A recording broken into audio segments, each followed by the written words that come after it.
السلام عليكم ورحمة الله وبركاته. ازيكم حبايبي؟ عاملين ايه؟ يا رب تكونوا بخير. اللهم صل وسلم وبارك على سيدنا محمد وعلى آله واصحابه اجمعين. من الطواجن اللي كل الناس بتحبها او اكتر الناس بيحبوها طاجن الرز المعمر.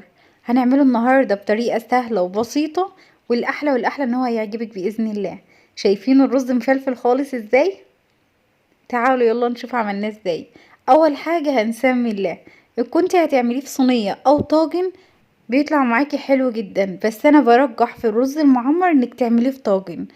اول تكاية واول حاجة هتعمليها هتجيبي الرز بتاعك قبل ما تغسليه، تعايريه في الصينية او الطاجن وبصابع ايدك، وتعايري عقلتين بين الرز وبين حافة الصينية. كده المعيار مظبوط في الصينية. هتاخدي الرز بتاعك تغسليه وتصفيه. بعد ما غسلته وصفيته هجيب معلقتين من السمنة البلدي. احلى حاجة تعملي بيها المعمر السمنة البلدي. مفيش موجود عندك سمنة بلدي عادي جدا، اعملي بسمنة عادية. بعد ما انا جبت السمنة ودعكتها كويس بالرز، غلفت كل حبات الرز بالسمنة. هبدأ اجيب حوالي معلقتين من الزيت. الزيت بيديلنا لمعة حلوة كده للرز. بعد ما انا خلاص حطيت الزيت هجيب القشطة. مفيش موجود عندي قشطة في الوقت ده، هتجيبي كوبايتين زبادي سادة. تمام. او قشطة عادية المعلبة. الاتنين هيدوكوا نفس النتيجة بإذن الله. بعد ما انا نزلت بالقشطة بتاعتي هبدأ بقى اللي انا اغلفها كويس كده مع الرز.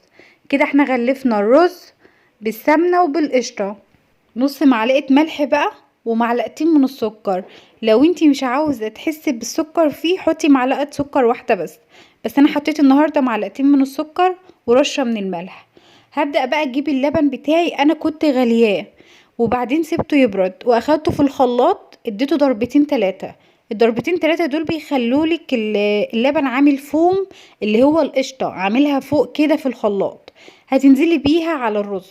بعد ما نزلنا باللبن على الرز هنسيبه منقوع حوالي ساعة. التكاية انك تسيب الرز منقوع بيخلي الرز معاكي ما بياخدش سوا كتير، وما شاء الله بتلاقي الرزاية كده بتلمع ومفلفلة. شايفين؟ ده كمية القشطة اللي موجودة دلوقتي على الطاجن.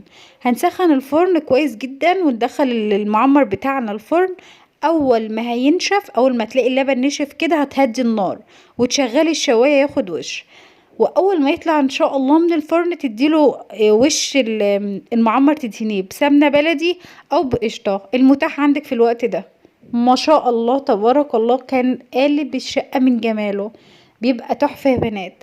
جربوه بنفس الطريقة ونفس الخطوات بإذن الله هيعجبكم. يا رب النهاردة تكون حلقة خفيفة عليكم، والسلام عليكم ورحمة الله وبركاته.